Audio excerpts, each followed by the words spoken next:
site 35 years ago was fenced off along the edge of the salt. The fence didn't keep the salt in, but then in 2001 we decided to get onto it. It was planted with seedlings, Saligna, wavy leaf, old man and rivermore saltbush, but before that it was planted to tall wheatgrass and balansa, and the site has has flourished really.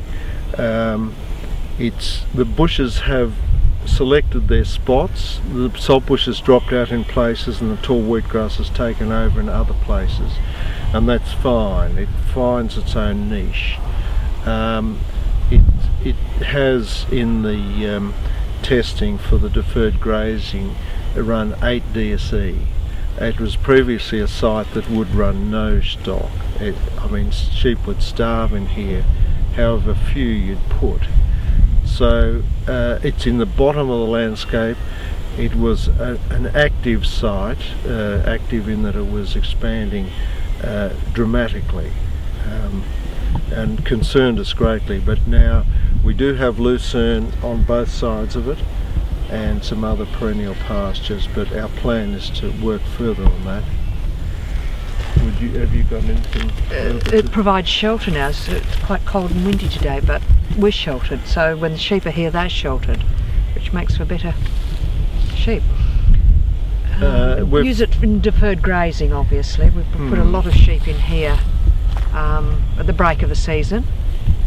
Yes, actually the interesting observation with it, the ants are coming back in, the birds are back in. And the frogs. The frogs, yes. Before the autumn break, we hear frogs that used to be here 40 years ago, went away and are now back. And also dung beetles. We've seen dung beetles in here, which things I never thought I'd live to see. Piezometers are moving in the right direction.